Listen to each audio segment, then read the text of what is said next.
La Biblia es un tesoro que Dios dejó para la humanidad. Aquel que no es un lector superficial, sino un lector profundo, va a encontrar en ella esperanza, felicidad y salvación. La pregunta es, ¿por qué mientras miles de personas tienen este libro en su mano, miles de ellos también mueren en el vacío y la miseria espiritual, teniendo tanta riqueza en su hogar? Bienvenido. Está comenzando la temporada número 14 de Biblia Fácil. Y nos alegra tenerte una vez más. Gracias por formar parte de este estudio bíblico semanal. Cada semana nos reunimos aquí para abrir la palabra de Dios.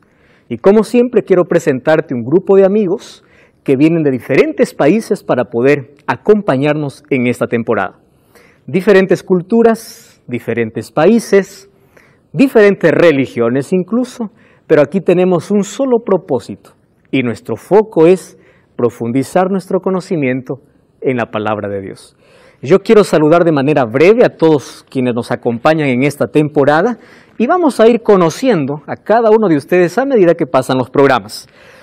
Maribel Navarro, desde Paraguay, ¿verdad? Bienvenida, Maribel. Gracias por estar con nosotros. ¿Puedes tomar el micrófono? ¿Cómo estás? Muy bien acá. Qué bueno. Sí, está bien. ¿Cuál es tu expectativa al participar de este programa de Biblia Fácil? Y la verdad que me encantaría conocer más de Jesús y la Biblia en sí. Tú eres promotor en ventas, ¿verdad? Sí. Promocionas o promueves la salud allá en tu país. La verdad que sí. Qué bueno. Nos alegra tenerte aquí con nosotros. Bienvenida a Biblia Fácil. Gracias por estar aquí. Y a medida que pasan los programas vamos a ir conociendo un poquito de cada uno de los que están aquí. Doy también la bienvenida aquí a Claudia García. Ella es abogada y viene desde Bolivia, ¿verdad? Sí. ¿Cómo sí, estás, pastor. Claudia? Bendecida. Qué bueno. Bendecida de tener la oportunidad de haber llegado hasta acá, de conocer experiencias, Qué maravilla. de conocer a personas bendecidas como las que están hoy acá y agradecer a usted que es autor de esto. Oh, gracias a Dios por el privilegio que nos da siempre de poder reunirnos. Gracias. Y saludo de manera breve. De ahí vamos a conocer a Wilfrido Núñez, él es profesor también desde Paraguay, está aquí con nosotros, ¿verdad, Wilfrido? Sí, así es. Bienvenido. Gracias. ¿Cómo estás? ¿Todo bien? Todo bien, excelente. Con mucho interés para aprender. Con muchas ganas. Ahora, tú eres profesor, Wilfrido. Así es, de física Conoces y química, sí. perfectamente la didáctica y todo de este programa. Sí. Gracias por estar con nosotros. Al contrario, gracias a usted. Bienvenida también Liz. Liz nos visita desde Paraguay. ¿Cómo estás, Liz? Sí, súper bien. Estudiante de Derecho. Sí. Wow. Tenemos ya una abogada y una estudiante de Derecho. Gracias por estar con nosotros. Gracias. Nos alegra que estés aquí y gracias por participar de esa temporada. Gracias a ustedes. Muy bien. Gracias Liz. Florencia desde Argentina. Florencia Vagatín. ¿Es así tu apellido? Vagatín. Sí. De origen.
Ese apellido italiano. Tú tienes descendencia italiana. Sí.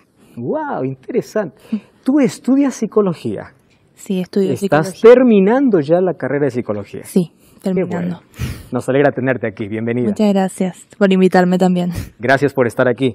Y finalizo aquí saludando a Soleil. Soleil es de Uruguay. ¿Cómo estás, Soleil? Bienvenida. Muy bien, muchas gracias. Qué bueno.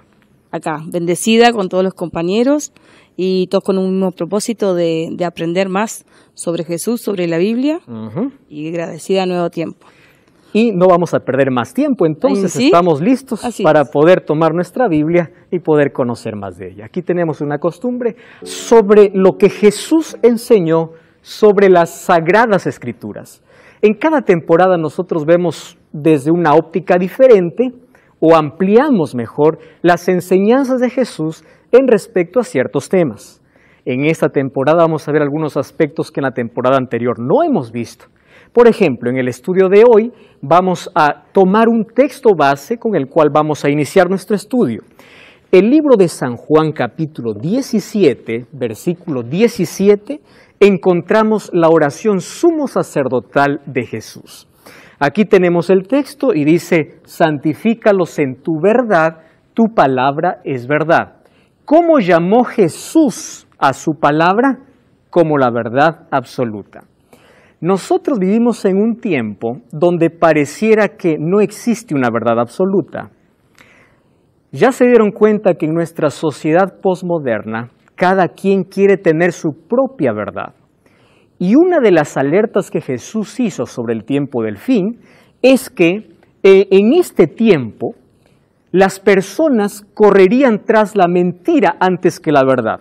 Jesús dice en Mateo 24, mirad que nadie os engañe. ¿Por qué? Porque la mentira parece que está por encima de la verdad.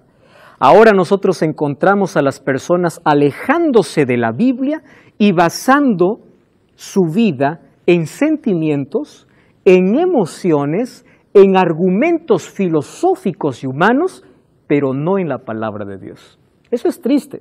Por eso vemos un nuevo concepto de matrimonio. Hoy encontramos un nuevo concepto de valores que antes establecían a una sociedad sólida. Hoy tenemos una moralidad cada vez más quebrada porque el ser humano ha sacado la palabra de Dios de su vida, de sus casas, se está sacando de las escuelas. ¿Y a dónde estamos llegando? A la sociedad que nosotros tenemos. Ahora por allí hay muchas personas que dicen tener una mente abierta es aceptar cualquier argumento o aquello que yo creo que me hace bien. Yo antes de decir de tener una mente abierta, prefiero tener una mente iluminada por la palabra de Dios. Porque aquel que se fundamenta en la palabra de Dios y no en argumentos humanos, tiene una base sólida para ser feliz.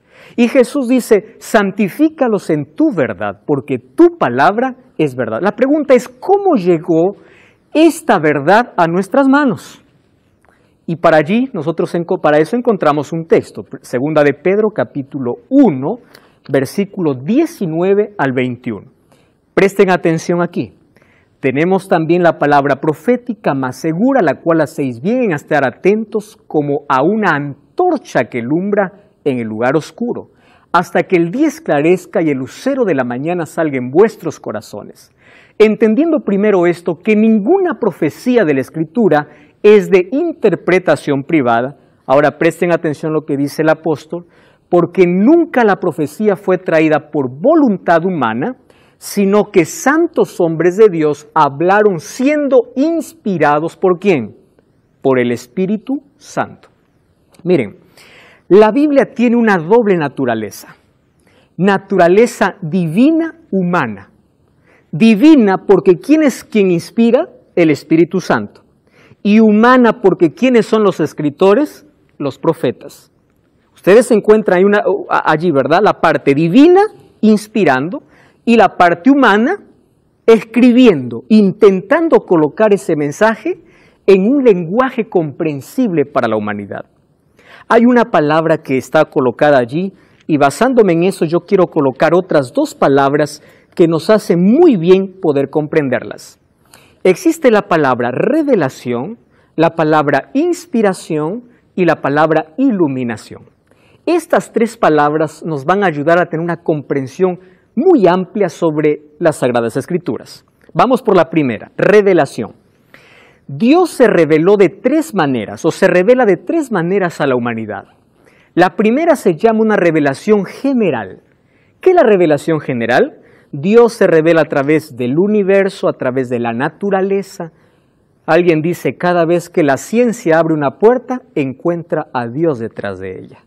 Cuando vemos la naturaleza, Salmos 19, 1 dice, los cielos cuentan la gloria de Dios. Es decir, Dios se revela a través de la naturaleza, a través de la historia, a través de la conciencia. Dios se revela. Esa es una revelación general. Pero también existe una revelación específica. ¿Qué es la revelación específica? Dios tratando de colocar un mensaje para la humanidad a través de un profeta. Es por eso que los profetas recibían revelaciones a través de sueños, a través de visiones, a través de palabra de Jehová me vino y me dice que digan. Los profetas reciben. Y el conjunto de todo aquello que Dios colocó en la mano del profeta es lo que hoy llamamos Biblia. Es decir, la Biblia es una revelación específica. Pero existe una tercera revelación que yo gusto de llamar la máxima revelación. ¿Cuál es la máxima revelación de Dios?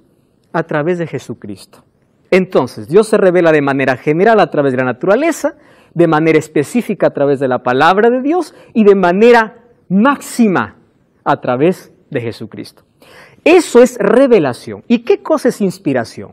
Inspiración es el proceso por el cual Dios comunica al profeta un mensaje. Es decir, nosotros no podemos ser inspirados. ¿Quiénes eran los únicos inspirados? Los profetas. ¿Qué significa inspirado? Dios no dictaba las palabras. Dios colocaba el mensaje y los profetas lo escribían en su propio idioma. Por eso es que encontramos en la Biblia una variedad de escritura. Un Pablo que escribe un poco más complejo que un Juan que escribe de una manera más simple, de una manera más entendible, ¿verdad? Porque Dios usa de acuerdo a la capacidad de cada persona. Eso es inspiración. ¿Y qué cosa es iluminación? Iluminación es el proceso por el cual el Espíritu Santo nos ayuda a comprender la palabra de Dios. Es decir, nosotros no somos inspirados, pero sí somos, ¿qué cosa? Iluminados. Cuando pedimos que Dios pueda hablarnos, el Espíritu Santo ilumina nuestra mente para hacernos comprender aquello que inspiró al profeta. ¿Se comprende eso? Revelación, inspiración e iluminación. En todo este proceso hubo un agente. ¿Quién es? El Espíritu Santo. El Espíritu Santo está aquí para iluminar incluso nuestro conocimiento en la profundidad de la palabra de Dios. Ahora viene una pregunta. ¿Cómo si la palabra de Dios es inspirada por Dios y todas las religiones cristianas tienen una sola Biblia? ¿Por qué hay 34,000 denominaciones cristianas si todas usan la Biblia? ¿Verdad? Si la palabra es inspirada por Dios, ¿por qué tanta división? ¿Por qué tanta placa? ¿Por qué? ¿A qué se debe? Ahora, esa es una muy buena pregunta, porque hay algunas iglesias que entienden de una manera, interpretan de otra manera. Algunas son flexibles, otras parecen más rígidas, algunas parece que el evangelio lo hacen más complejo, otros parece que lo hacen más sencillo. ¿A qué se debe? Entonces hoy tenemos que responder esa pregunta. Saben, eso ha hecho que nuestro mundo posmoderno rechace la verdad. ¿Por qué rechaza la verdad? Porque dicen, la religión es un negocio, cada día se abren nuevas iglesias, cada una dice tener la verdad, pero esa no nos responde. ¿Por qué existen tantas religiones o tantas denominaciones religiosas si solamente hay una Biblia? ¿Alguna vez ustedes se han preguntado eso? Vamos a la respuesta. Y yo encuentro por lo menos 3 razones. ¿Está bien? Vamos a analizarla. Primera razón, acá hay un libro que nos ayuda.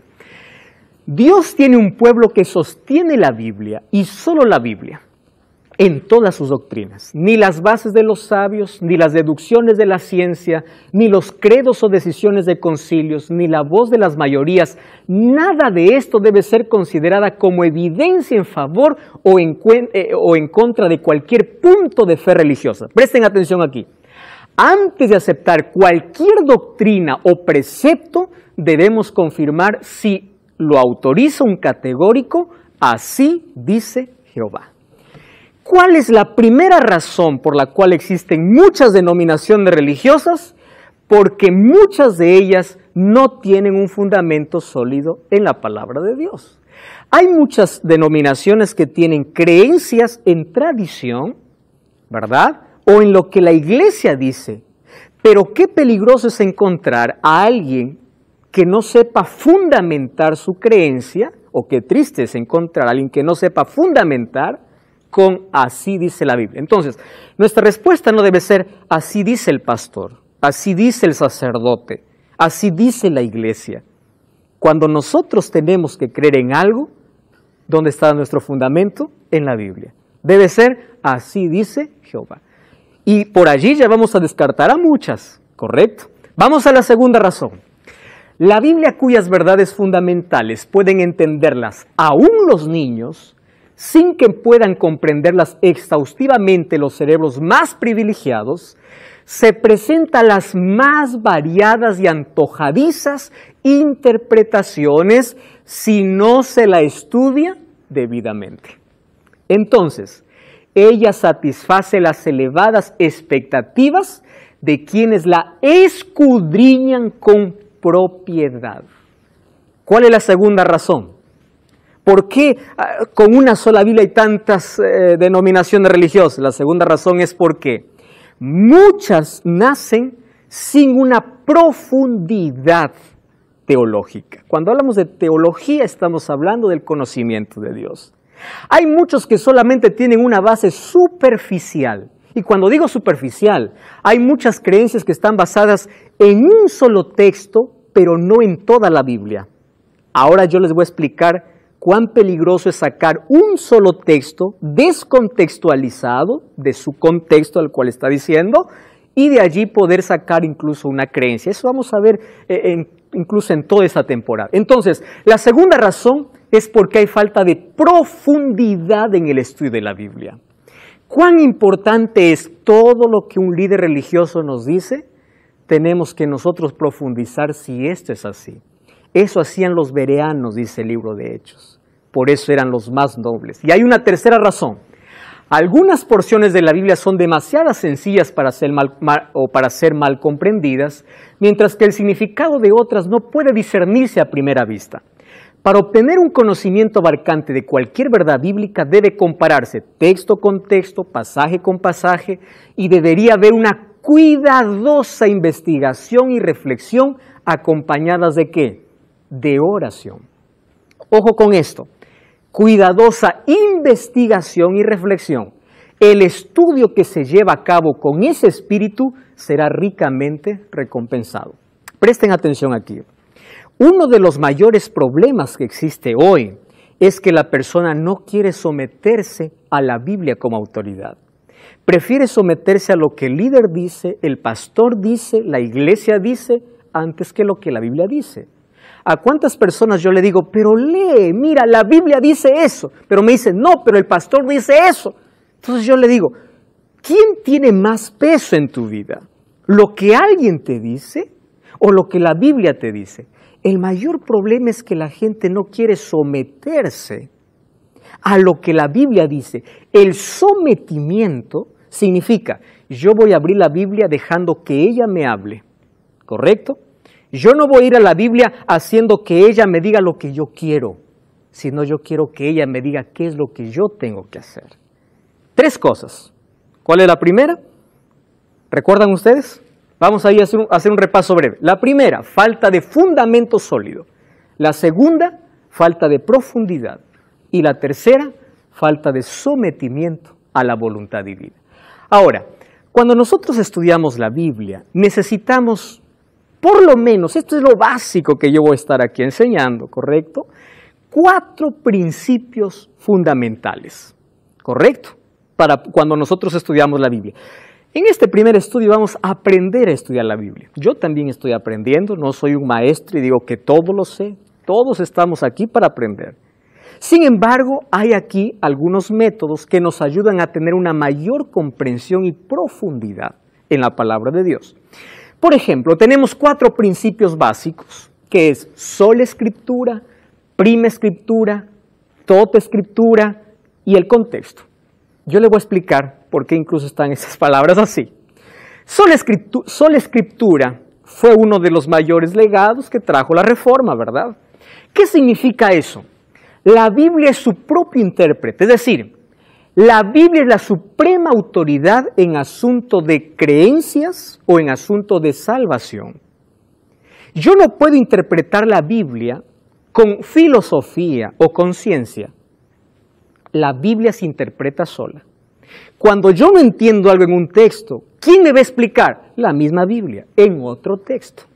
Eso significa, la única que puede interpretar la palabra de Dios, ¿quién es? Ella misma.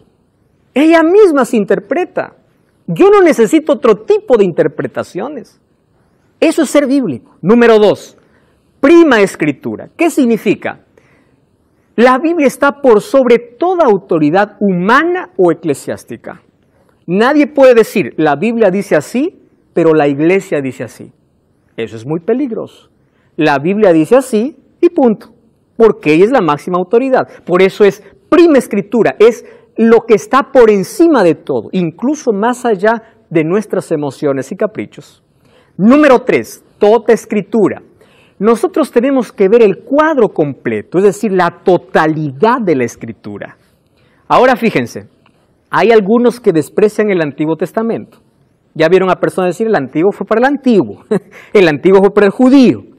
La Biblia dice en 2 Timoteo 3:15, toda escritura es inspirada por Dios. Y saben una cosa, ¿ustedes saben cuál fue la Biblia que Jesús usó? El Antiguo Testamento, porque el Nuevo Testamento todavía ni se escribía. Aquel que dice el Antiguo ya no vale, entonces Jesús usó un manuscrito que no valía. ¿Cuáles son los manuscritos que usaron, por ejemplo, el apóstol Juan y el apóstol Pablo? La mayor parte de referencias de Apocalipsis, por ejemplo, ¿saben dónde tiene su fundamento? En el Antiguo Testamento. 104 versículos de Apocalipsis, ¿sabe de dónde son tomados? Del Antiguo. El apóstol Pablo, cada vez que escribió una carta, ¿dónde tenía su fundamento? En el Antiguo Testamento. Entonces, aquel que dice el Antiguo ya no vale, el Antiguo ya quedó en el pasado, tiene que profundizar un poco más. ¿Por qué? El Antiguo y el Nuevo Testamento se complementan. Y en ese complemento encontramos el cuadro completo de la salvación. ¿Y qué cosa significa el contexto? Cada vez que yo voy a la Escritura, yo tengo que, cuando leo un texto que es un poco difícil, ver cuál es el contexto, la cultura, el lugar, la circunstancia, el tiempo. ¿Correcto? Ahora, para todo eso necesito depender del Espíritu Santo, pedir ayuda al Espíritu Santo y someterme al Espíritu Santo. 4 principios, ¿correcto? Fundamentales. Ahora, tomando base estos 4 principios, vamos a ver qué cosa nos enseñó Jesús, porque Jesús nos enseña un método cómo nosotros podemos estudiar la Biblia. Existen muchos métodos, ¿correcto? Mas yo voy a tomar el fundamental, aquel que es enseñado por Cristo. ¿Ustedes saben que Jesús era un intérprete de las Escrituras o no? Él lo era. Y vamos a usar su método. ¿Cuál era el método de Jesús? Miren lo que dice Lucas 24:27. Jesús, cuando aparece allí a esos 2 discípulos que iban para Emaús, después de un diálogo que tiene con ellos, dice Lucas, comenzando desde Moisés, cuando hace referencia a Moisés, ¿a qué está haciendo referencia? A los 5 primeros libros que escribió Moisés, que se llamaba el Pentateuco, o la Torá, o libros de la ley, ¿correcto? Y siguiendo por todos los profetas, les declaraba en todas las escrituras de lo que él decía. Jesús nunca tomaba un solo texto de las escrituras para poder enseñar algo. Él tomaba todas las escrituras, ¿qué significa? Los libros de la ley y los profetas. Eso, ustedes sabían que eso hoy es una ciencia. Eso es un método de interpretación basado en lo que Jesús hizo. Ahora nosotros tenemos una ciencia que se llama hermenéutica bíblica. Yo sé que en derecho también se usa hermenéutica. Filosofía también se usa. ¿Por qué se usa la hermenéutica? Por una sencilla razón. Para no poder alejarnos de la interpretación o para que la interpretación pueda ser correcta. Aquí tenemos una abogada, ¿verdad? Necesitamos tener una regla. Ahora fíjense, La hermenéutica es una ciencia que busca establecer y describir los principios, métodos y reglas requeridas para interpretar un texto. Ahora, lo que yo les voy a enseñar hoy es algo tan simple y sencillo que todos los cristianos podemos hacer. Me perdonan allí mis amigos de teología, porque en teología nosotros aprendemos un método más amplio, mas hoy estoy hablando para todos nuestros amigos que tienen interés en profundizar su conocimiento en la palabra de Dios. Entonces yo aquí les voy a dar algunas herramientas para hacer de la Biblia un método más profundo, ¿correcto? Para no dejarnos llevar por cualquier persona que viene a decirnos alguna cosa. Jesús ya interpretaba las Escrituras, hoy existe una ciencia que es la hermenéutica que nos ayuda a poder interpretar la Biblia. Nosotros vamos a entender que hay aquí algunos elementos para nuestro conocimiento. Por ejemplo, la hermenéutica bíblica, les dije que presenta principios y métodos de interpretación. Estos principios se hacen real en un otro trabajo que se llama exégesis bíblica.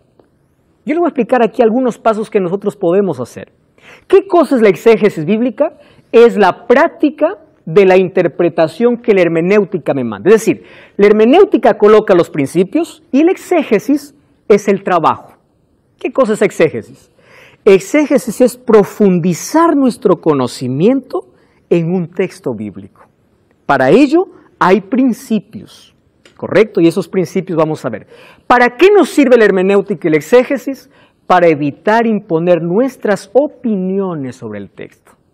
Para eso nos sirve. Además, nos ayuda a explicar de manera clara lo que el escritor bíblico quiso decir cuando escribió el texto, para comprender su significado más profundo y así podamos aplicar a nuestra vida y transmitir la palabra de Dios de una manera fidedigna y relevante. Por eso, todo pastor, todo líder que se coloque en un púlpito para poder enseñar a su iglesia, tiene la responsabilidad de poder profundizar aquello que va a decir, ¿correcto? Sin embargo, todos somos llamados a profundizar nuestro estudio. La Biblia no se debe estudiar de manera superficial. Si para tener una carrera se necesita 5 años de estudio, para nuestra salvación, ¿acaso no tenemos que también hacer un estudio profundo?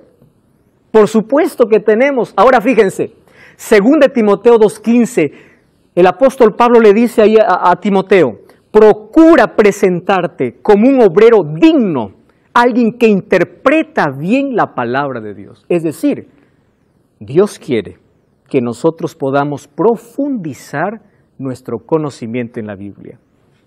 ¿Y saben qué cosa es lo más triste?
Hoy tenemos tanta gente que va a una iglesia pero sale vacía, porque no hay profundidad en la palabra de Dios. Estamos de regreso, esta es Biblia Fácil, hoy en una nueva temporada y ya sabes que nosotros tenemos un maravilloso curso bíblico llamado Las Enseñanzas de Jesús.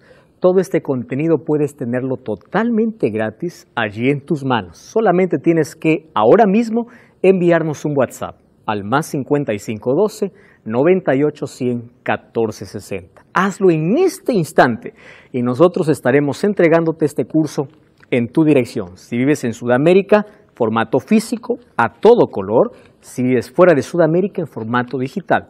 Pero sé parte de nuestro estudio. Estamos hablando de que la Biblia no puede ser tomado como un libro cualquiera. como un libro donde la lectura es superficial, como el diario. No, no. La Biblia necesita ser leída con profundidad para poder evitar tanto engaño que por allí se proclama. Entonces vimos que hay dos herramientas que nos ayudan, la hermenéutica y la exégesis. Mas hoy voy a enseñar, esto ya es en un nivel más avanzado, ¿verdad? Mas hoy voy a enseñar cosas tan simples que nos van a ayudar en nuestra profundidad al poder leer la palabra de Dios. Por ejemplo, ¿qué cosa es exégesis y hermenéutica? Es escarbar. Aquí coloqué una imagen, ¿verdad? Es ir a lo profundo. ¿Dónde se encuentra el oro? No se encuentra en la superficie, se encuentra en lo profundo. Para eso estas herramientas nos ayudan. Ahora fíjense, ¿cómo el diablo es tan astuto?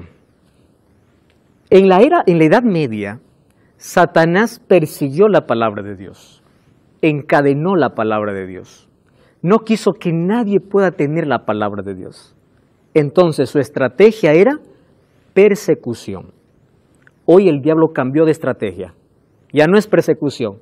Hoy la Biblia está en las manos de toda la humanidad, casi toda la humanidad.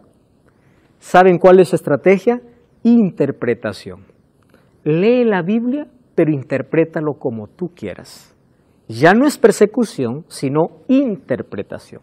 Y para no caer en ese error, vamos a ver algunos elementos. Primero, la Biblia habla de un Dios perfecto en un lenguaje imperfecto. ¿Por qué lenguaje imperfecto? ¿Quiénes lo escribieron? Profetas. Y los profetas eran seres humanos. Es por eso que hay cosas en la Biblia que parecen extrañas. Por ejemplo, Génesis 18:20, cuando Dios estaba hablando con Abraham, le dice, descenderé y veré. ¿Acaso Dios no lo ve todo? Sino que Dios está tomando, ¿qué cosa? El lenguaje humano, para que nosotros podamos comprender. Después que Noé salió del arca, dice, mi arco he puesto entre las nubes, y así yo me acordaré. ¿Acaso Dios se olvida? Dios no se olvida. Era para que el ser humano cada vez que ve el arco iris pueda recordar la promesa de Dios, pero Dios nunca se va a olvidar. ¿Se dan cuenta? Un mensaje de un Dios perfecto, pero en un lenguaje imperfecto. Ustedes vieron Génesis 6, dice, y Jehová se arrepintió. Ah, pastor, que Jehová también se arrepiente. Un Dios perfecto, un lenguaje imperfecto. Allí toma, ¿qué cosa? El lenguaje humano. ¿Cómo nosotros nos expresamos para que podamos comprender? Ahora fíjense, cuando las palabras quedaron cortas, Juan 1:1 dice, el verbo se hizo carne. Cuando ya no había manera de demostrar a la humanidad la perfección de Dios o quién es Dios, Él mismo se hizo carne. Y Él nos muestra, por eso Jesús es la máxima revelación. Además de eso, nosotros tenemos otra dificultad. La Biblia no fue escrita en español. La Biblia fue escrita, el Antiguo Testamento en hebreo, partes en arameo y el Nuevo Testamento en griego. Pero era el griego koiné. El griego koiné era el idioma del pueblo. No era el idioma de los educados. No era el idioma real, era el idioma del pueblo. Ahora, hay palabras que en hebreo y en griego, al ser traducidas a los idiomas, algunas de ellas pierden fuerza. Por eso necesitamos profundidad para poder investigar. Y hoy tenemos a disposición muchas herramientas de léxico que nos ayudan a comprender. En teología nosotros estudiamos parte de los idiomas, pero una persona que no va a estudiar teología también puede profundizar su estudio. ¿De qué manera? Vamos a presentar, por ejemplo, algunas herramientas para poder traducir algunos significados. Vamos a colocar estas herramientas a disposición de todos para poder profundizar nuestro estudio. Primero, mire el ambiente cultural. Cuando usted lea la Biblia, usted lo va a leer con la mente occidental. ¿Recuerdo? Nosotros tenemos la mente occidental. Es por eso que hay mucha confusión. Porque uno quiere interpretar la Biblia con nuestro pensamiento. ¿Quieren pasarles un ejemplo? En el pensamiento hebreo, ¿qué cosa es alma? En el pensamiento hebreo, alma es polvo de la tierra, soplo. ¿Qué es alma? Tú, yo, es un ser vivo. Entonces, cuando la Biblia dice alma, el hebreo no está pensando lo que piensa el griego. El griego piensa, alma es algo que sale del cuerpo. Y uno quiere interpretar la Biblia con un concepto lejos del pensamiento original. ¿Me están entendiendo? Entonces, cuando nosotros vamos a la Biblia, tenemos que conocer el pensamiento hebreo. ¿Correcto? Otra cosa, infierno. La Biblia, la palabra infierno, Seol, es sepultura. Cuando en el Antiguo Testamento dice, infierno, sepultura. Nosotros vamos a la Biblia, infierno. Infierno es un lugar de tormento. Eso no era la mente hebrea. ¿Se dan cuenta? Qué peligroso es cuando empezamos a interpretar las palabras hebreas con un pensamiento occidental y mucho más contaminado por la filosofía griega. Nosotros tenemos mucho de lo que los griegos nos dejaron, conceptos y filosofía. Y es por eso que de allí vienen las diversas interpretaciones. Aquí dice infierno, pero yo le digo, entiende, infierno para aquel que escribió no era lo que tú estás pensando. Infierno era sepultura. Por ahí ya comenzamos a interpretar mal. ¿De acuerdo?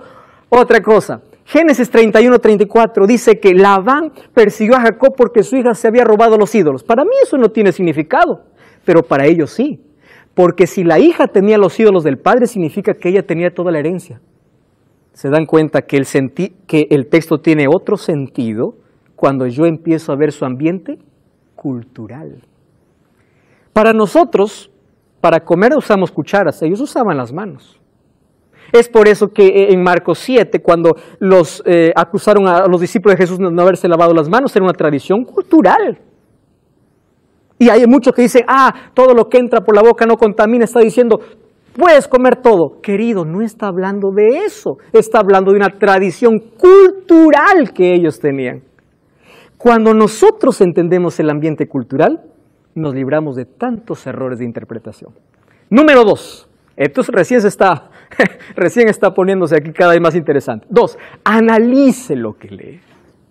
Cuando digo analice, lea varias veces el texto, el capítulo y el libro. Hay personas que leen un versículo y dicen, así dice, pero ese texto puede estar cortado de una explicación que viene después.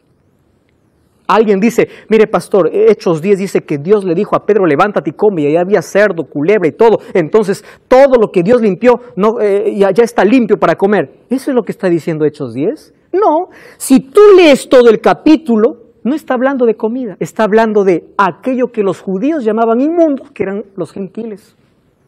Entonces, cuando leemos un texto, tenemos que leer todo el capítulo, y si es necesario todo el libro, para poder comprender y no hacer interpretaciones vagas. Vea el contexto, el análisis histórico. El apóstol Pablo a veces escribe para resolver un problema. Eso vamos a ver cuando lleguemos a las epístolas. Busquen pasajes paralelos que traten sobre el mismo tema. Entonces, aquí no entiendo un asunto, hay otro libro que lo explica. Y usted se va a dar cuenta que cuando usted tenga la verdad más amplia, tiene una mayor comprensión. ¿De acuerdo? Otro. Determine el género literario. La Biblia fue escrita en género literario. Tenemos prosa, poesía. Los escritores identificaron sus escritos en historia, proverbios, profecías, evangelios, parábolas, epístolas. Yo no puedo interpretar una parábola como una profecía. Por ejemplo, en las parábolas se usan muchas imágenes. Pero esas mismas imágenes en profecía significan otra cosa. ¿Se da cuenta? Entonces, la persona que va a leer, cuando lee la profecía, tiene que ver, esta profecía, ¿qué cosa es? ¿Clásica o apocalíptica? Clásica significa para su tiempo, apocalíptica para nuestro tiempo. Esto que estoy leyendo, ¿qué cosa es? ¿Un símbolo? ¿Una figura? Es así como uno profundiza en la palabra de Dios. Ahora, cada género tiene sus propias características. Por ejemplo, hay algunos que toman la parábola del rico y Lázaro para decir que existe el infierno. Cuando las parábolas no se interpretan de manera detallada, sino se busca el mensaje. Esa es la función de la parábola. Por allí vienen errores de interpretación. Miren, por ejemplo, este es un texto simple. Mateo 5:44. La naturaleza de este texto es poética. Jesús dijo, amad a vuestros enemigos. Alguien dice, pastor, ¿cómo voy a amar si me hace daño? Yo no tengo amor, yo tengo amor por aquel que amo. ¿Cómo voy a amar a mi enemigo? ¿Qué está queriendo decir Jesús cuando dice amar a vuestros enemigos? Amar es el principio, Pero ¿cuál es la explicación? Recuerden que el texto está en forma de poesía. Ahora, la explicación es, tú vas a amar a tu enemigo haciendo 3 acciones. Haciendo el bien a los que te aborrecen, bendecid a los que os maldicen y orad por los que calumnian. Esa es tu manera como tú amas al enemigo. Cuando uno lee el texto de esa manera, uno tiene una mayor comprensión. Encuentre sentido a lo que lee. ¿Qué significa? Mire las palabras que se repiten. ¿Cuál es el texto que sobresale? Y hoy les voy a enseñar de manera sencilla que la Biblia incluso tiene una estructura literaria. Hay una estructura que se llama paralelismo, quiasmo. Por ejemplo, el Salmo 119 fue escrito en forma de un acróstico. Está todo el abecedario hebreo. Por eso es el capítulo más largo que tiene la Biblia incluso. Esa es una estructura. Encontramos textos narrativos, hay libros históricos, proféticos, hay muchos símbolos, hay figuras que revelan el conflicto entre el bien y el mal. Ahora, la Biblia, recuerden que cuando leemos la Biblia presenta no presenta un registro impecable de sus protagonistas. Alguien me escribió una vez, pastor, la Biblia dice que Salomón tuvo 1000 mujeres y yo puedo tener más de una. Entonces, ¿cómo está tomando la Biblia? Él está primero descontextualizado. Número 2, la Biblia no presenta a los protagonistas como alguien perfectos a quien seguir. La Biblia presenta a los protagonistas con sus pecados, pero cómo ellos se restauraron y caminaron con Dios a pesar de sus caídas. Es decir, de los protagonistas vamos a sacar el ejemplo que seguir y desechar aquello que solamente es una enseñanza. ¿Correcto? ¿Qué más podemos encontrar? La Biblia es bella en su diseño. Queridos, cuando nosotros comprendemos esto, vamos a dejar de mirar a la Biblia como un conjunto de hojas blancas. La Biblia es preciosa en su diseño. Por ejemplo, el 40% del Antiguo Testamento es poesía. ¿Sabían eso? Ojo, pero la poesía para los hebreos no era igual que para nosotros. Era muy diferente. ¿Por qué? La poesía hebrea tiene características únicas. Para nosotros una poesía es cuando tiene rima al final. Es decir, la belleza de la poesía está en la fonética. Para nosotros. Pero para la cultura hebrea no. Para los hebreos, la poesía se manifiesta en frases paralelas. A eso se llama paralelismo. Lo que para nosotros es la fonética, para ellos son conceptos. Ahora les voy a hacer un ejemplo. Miren, esto es una poesía para nosotros. Aquí una pareja de enamorados dice: nadie sabe cuánto amor corren por mis venas, ni que tu dulce sonrisa me alivia algunas penas. Yo no recuerdo cómo es que llegué a quererte, y que mi corazón palpita más con tan solo verte. Ah, qué lindo, ¿verdad? Esto es poesía, tiene rima, hay fonética. Eso es para nosotros. La poesía para los hebreos estaba, ¿en qué forma? De paralelismos. Y por lo menos encontramos 3 tipos de paralelismos. Primero, paralelismo sinónimo. Miren lo que dice Salmos 103:10. No ha hecho con nosotros conforme a nuestras iniquidades, ni nos ha pagado conforme a nuestros pecados. ¿Qué significa paralelismo sinónimo? Cuando la segunda línea es parecida a la primera, pero con un ropaje diferente. No ha hecho ni nos ha pagado. Iniquidad.